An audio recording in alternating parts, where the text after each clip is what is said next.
Hey everyone, and welcome back to the channel. I appreciate you coming back if you've listened to some of my stories before, and if it's your first time, then welcome. I forgot to mention in the last video that I also have an email address that you can send your stories to if you want me to read them. It's going to be linked in the description below. Today, we're in one of my older Minecraft worlds, and we're really just going to be down in the caves mining, trying to get some resources. And like I said, we're going to have a good time today, read some stories.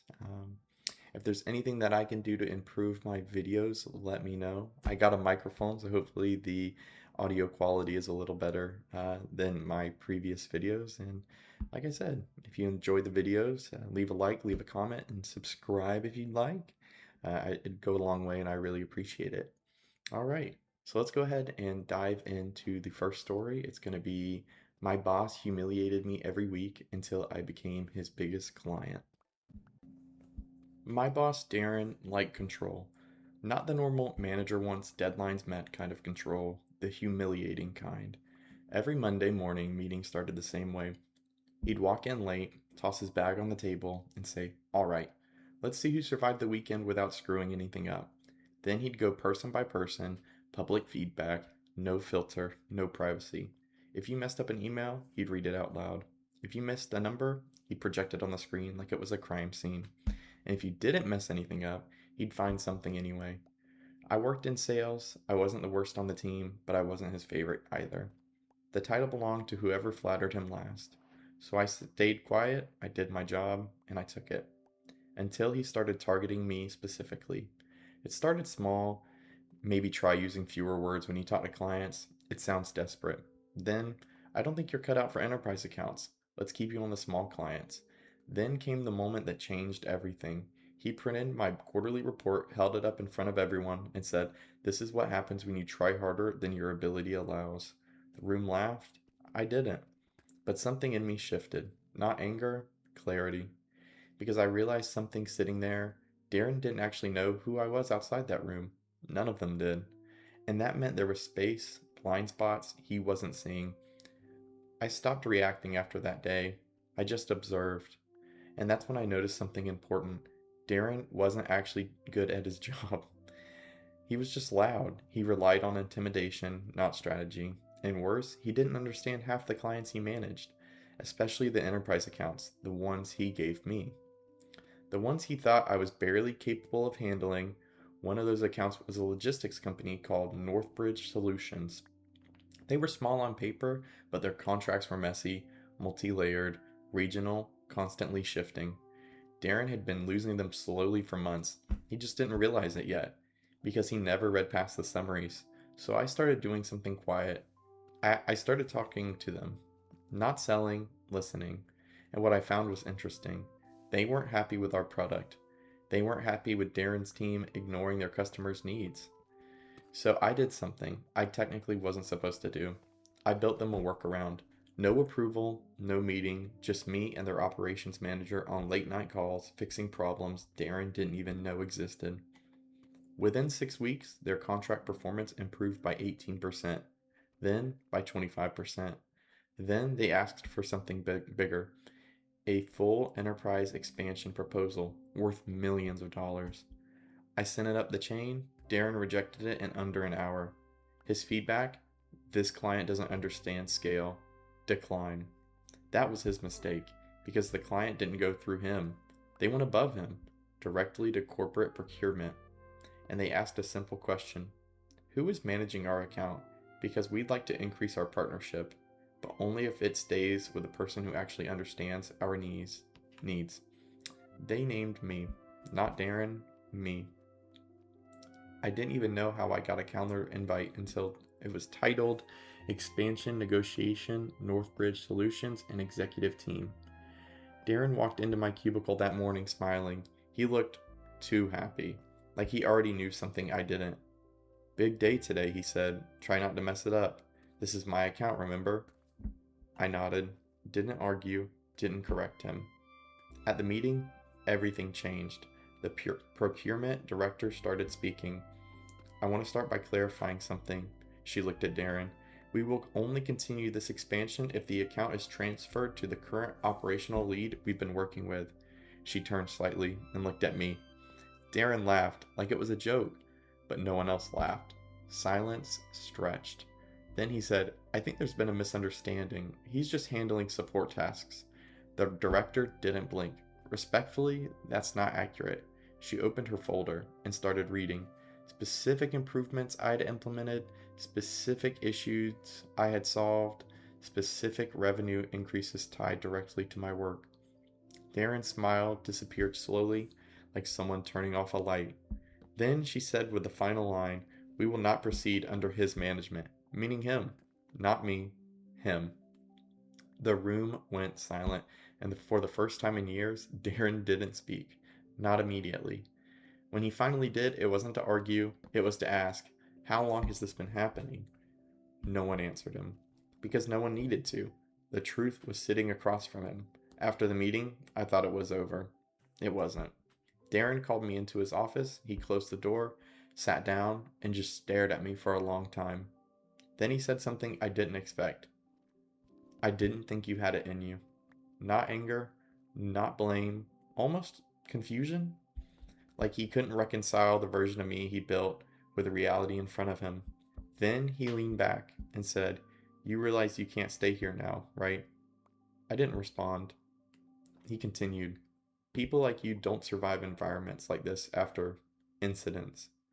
That was the first time I realized something deeper. He wasn't just arrogant, he was threatened by competence he couldn't control. I stood up and I said, I think I'll be fine. Then I left. 2 weeks later, I got a call. Northbridge Solutions wanted to expand again, but this time they wanted to hire me directly as their consultant lead outside the company, tripling my salary, full autonomy, no Darren, no meetings, no Monday humiliation, just work that actually mattered. I accepted the offer. Of course I did. The last message I ever got from Darren was an email with no subject line, just one sentence. You got lucky. I never replied because I didn't get lucky. I just stopped playing a game he didn't realize he was already losing. Now that is a wholesome story with a good ending. It was good that this OP, was able to, look past everything that Darren was essentially throwing at him and was able to capitalize on the hard work that he had been putting in. So that story had a rough beginning, but a really good ending. So good for them. All right, the next story that we're going to read and get into was I was paid to house sit a mansion, but the security cameras started showing someone who wasn't on the property. I only took the job because it sounded easy. 2 weeks, empty mansion, good pay. The owner, a tech investor named Holloway, said he needed someone to keep an eye on things while he was overseas. No pets, no maintenance, just presence. Think of it like babysitting a house, he joked. The house was in a gated area outside the city. Huge property, modern glass architecture, almost too perfect. The kind of place that feels expensive in a way that makes you uncomfortable. He gave me a full briefing before leaving. Main rules, don't invite anyone over, don't go in the basement storage area, and check the security dashboard every night at 11 p.m. The last one stood out. Just routine monitoring, he said. Then he left. First 3 days were nothing. 2, nothing. The kind of silence that starts to feel staged. The house was spotless, automated, predictable. Lights dimmed on schedule, curtains adjusted themselves, even the temperature felt pre-programmed for comfort. I started thinking this was the easiest money I'd ever made. On the 4th night, I checked the security dashboard at 11 p.m. like he asked. The system showed 12 cameras, all normal, except for one. Camera 7, basement corridor. It flickered for half a second, then stabilized. I shrugged it off as a glitch until I noticed something strange. A timestamp. It showed movement at 2:13 a.m. But when I played the playback, there was nothing there, just an empty hallway. It rewound 3 times. Nothing. So I moved on. At 2:13 a.m. that night, I woke up, not because of noise, because of light. A faint glow coming from the hallway outside my room. I got up, looked, nothing. No light, no movement, just silence again. But when I went back to bed, I noticed something on my phone. A notification from the security system, motion detected, camera 7. I opened it. The feed showed the basement hallway again, empty, but the timestamp was current, live. Then, for half a second, something passed the edge of the frame. Too fast to see clearly, just shape. Not walking normally, not running. More like it was leaning forward too far while moving. I froze. Then the feed cut. The next morning, I emailed Holloway, kept it casual, camera glitch in basement feed, everything else is fine. His reply came back fast. Don't worry about camera 7, it does that sometimes. Just note if it happens again. Does that sometimes? That wasn't comforting. That night, I decided to stay up. 11 p.m. came and went, nothing. 12 a.m., nothing. 1:30 a.m., still nothing. Then 2:13 a.m. hit, and the hallway light outside my room flickered. Once, twice, then stopped. My phone buzzed. Motion detected. Camera 7. I opened it immediately. This time, the feed wasn't empty. There was something standing at the far end of the basement hallway, facing away from the camera, completely still. I zoomed in. My stomach tightened because the person looked wrong. Not injured, not masked, just off. Their proportions didn't match natural posture. Their shoulders were slightly uneven, like something was shifting underneath the skin. Then it moved. One step, slowly, then another. But here's the thing, the camera angle should have shown its face by now, but it didn't. It kept turning slightly away from view no matter how it moved, like it knew the camera was there. I grabbed my phone and ran downstairs. Yes, stupid decision, I know, but adrenaline overrides logic. I reached the basement door, locked. I had the key. Holloway left it on the ring. My hands were shaking so badly I dropped it twice. When I finally opened the door, the hallway was completely empty. No one. Just cold air and concrete silence. I checked every corner. Nothing. But then I noticed something that made my skin go cold. The camera, mounted in the ceiling, was facing slightly downward, not where I had just seen it last. Someone had adjusted it from the inside. I backed out immediately and locked the door. Didn't sleep, didn't sit. Just watched the hallway from upstairs until morning. At 6:12 a.m., I got another message from Holloway. You went downstairs, didn't you? My heart dropped. I didn't respond. Another message came immediately. Don't go in the basement again. It notices when people go down there. That word, it.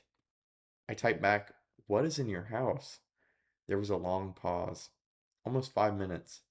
Then, a prototype system, behavioral observation AI, still unstable. I stared at my screen. That made no sense. AI doesn't move cameras. AI doesn't appear in hallways.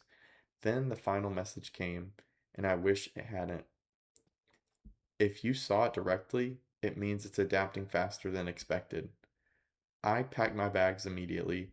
I wasn't waiting 2 weeks. I was leaving that day. But when I got to the front door, my key didn't work. The lock was electronic, and the panel had changed. A message appeared on it. Please remain inside for system calibration. I stepped back.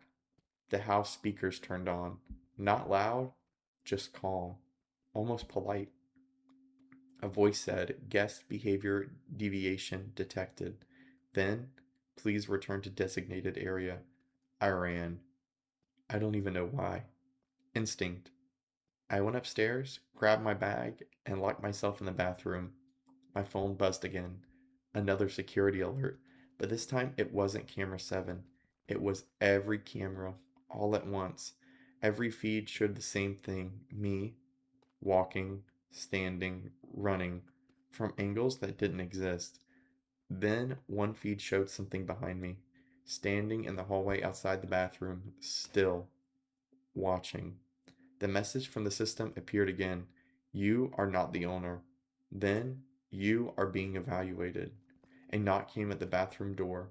Once, then again, soft, patient, like it wasn't in a hurry anymore. I didn't answer. The voice from the speakers came back one last time. Not robotic this time, almost curious. "Why are you trying to leave?" All right. That story was offsetting. uh Gave me some goosebumps. That was good. That was good. I like that story. Um yeah, I liked it. There wasn't much to say, I feel like, about that story. Just creepy. It's weird. I would have been flying out a window. Trust me that. If the door wouldn't unlock, I'm going out a window. If the, if the window doesn't unlock, I'm jumping through it. uh, you'll not catch me in that house for that much longer after that happened. Anyway, that was a good story. So we'll move on to the next one. That's going to be cleaning out my grandfather's attic revealed a family secret that was never supposed to be found. I only went back home because of the funeral. My grandfather passed away suddenly, heart attack, no warning. The kind of death that leaves the house feeling paused mid sentence. He was the quiet type, old school, private, the kind of man who kept everything locked, labeled, and untouched for decades. After the service, my family asked me to help clean out the house, mostly because I was the organized one. That's what they always said. "Go through the attic," my aunt told me. "We'll handle downstairs." The attic had always been off limits when I was a kid. Not in a dramatic way, just a constant casual, "Don't go up there." So, of course, the first thing I did was go up there. The ladder creaked like it hadn't been used in years. The attic light flickered once before stabilizing. When I stepped in, it wasn't what I expected. No dust covered chaos, no random junk. It was organized. Too organized. Boxes labeled in neat handwriting, tax records, personal files, correspondence, property holdings. It looked less like storage and more like an archive. I started with the personal files box. Inside were folders, dozens of them, each one labeled with a name. At first, I thought they were old clients he used to do accounting work for. But then I noticed something that made me stop. Every name was from our family: my mother, my aunt, my cousins, even me. I opened my folder first. Inside were documents I didn't recognize: school records, medical checkups, employment applications, copies of emails I had sent years ago, but all of it duplicated, not originals, copies of copies. And underneath them were handwritten notes, observations like: shows early tendency towards avoidance behavior, shows reaction to authority figures in adolescence, stable career trajectory likely if unfaltered. I felt a chill go down my spine. This wasn't storage, it was profiling. I moved to my mother's folder next. Same thing, but more detailed. Far more detailed. There were notes about her relationships, her financial decisions, even arguments she had with my grandfather that I had never heard about.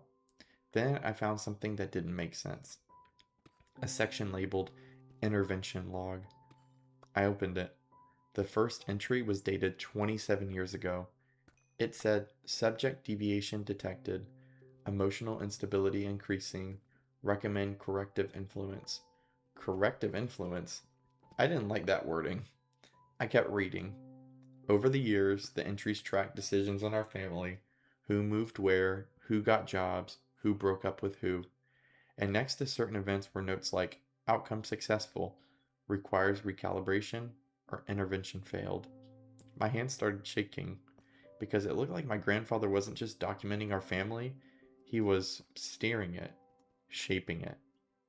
I told myself there had to be a rational explanation for all of this. Maybe therapy notes, maybe genealogy, research, something normal. Then I found the box labeled Control Experiments. That's when I stopped pretending. Inside were taped records, old audio cassettes, and USB drives. I found an old player buried underneath papers and plugged it in. The first recording was my grandfather's voice, calm, clinical. If you are hearing this, it means the subject line has reached phase 3 independence. Pause. Then, we monitor family systems not to control outcomes, but to reduce instability. My stomach tightened. Family systems, not individuals, systems. The recording continued. My grandson demonstrates unpredictable behavior divergence. Intervention required before full autonomy. My breath caught me. He was talking about me. I pulled out another file. This one was newer, much newer.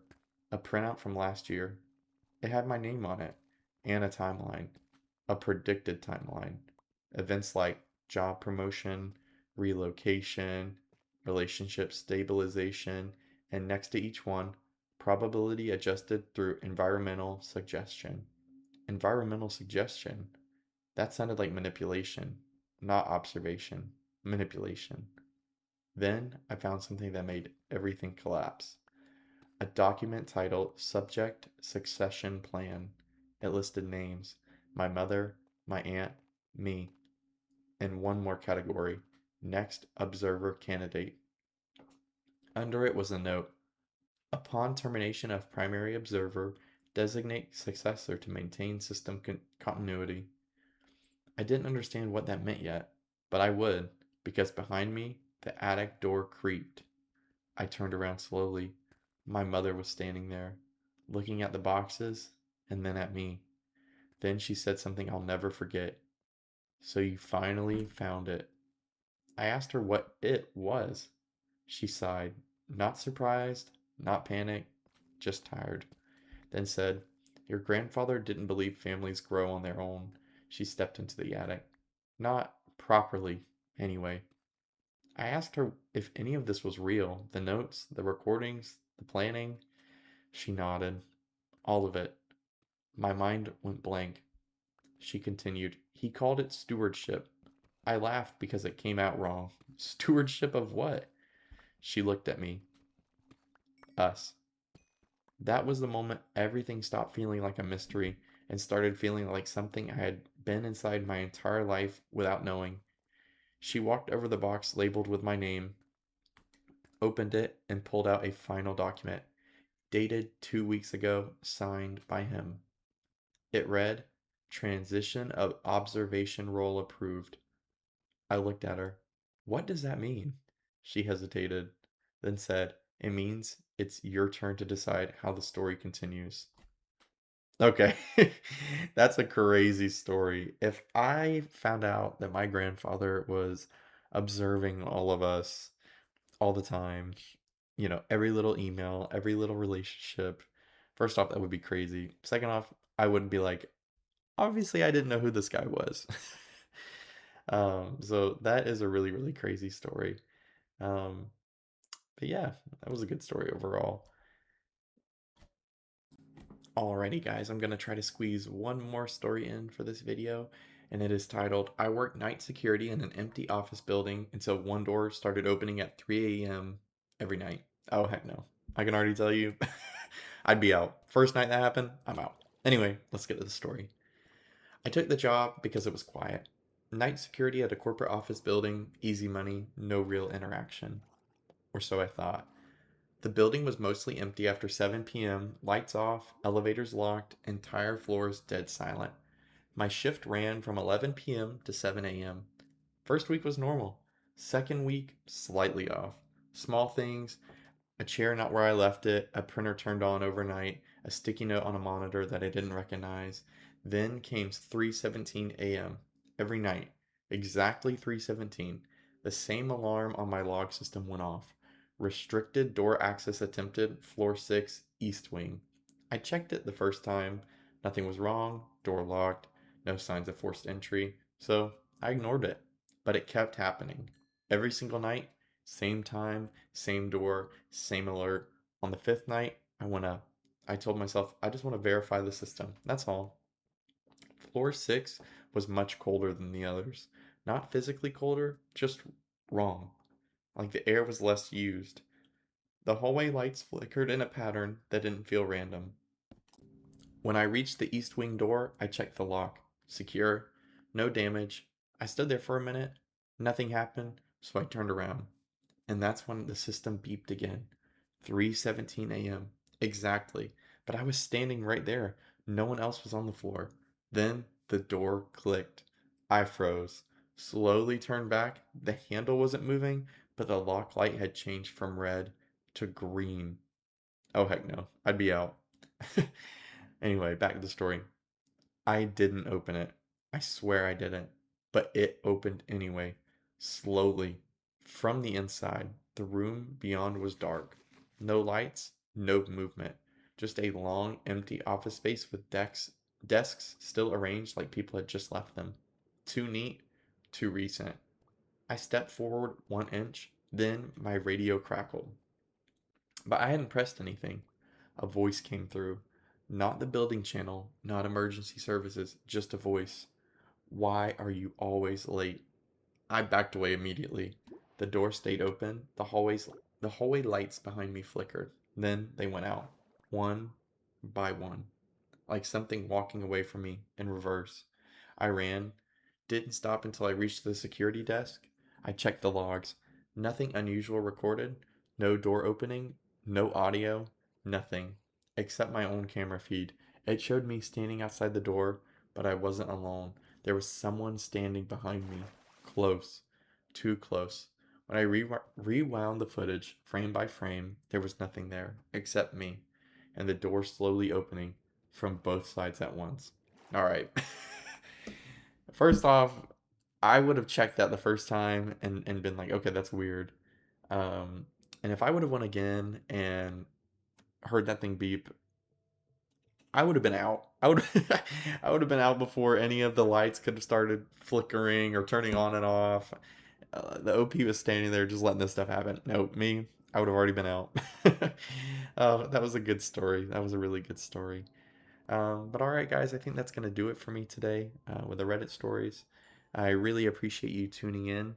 Like I said, I hope you can, if you like the video, please leave a like, comment, and if you would like to subscribe and hear some of these stories and see these videos continue, just let me know. And like I said, you can't spell subscribe without you. So I really appreciate you tuning in, and if there's any way for me to improve these videos for you guys, please let me know down in the comments. Like I said, I make these videos for fun. I enjoy making them. But obviously, at the end of the day, these are for you. I really appreciate it. I appreciate you listening. So, yeah, peace.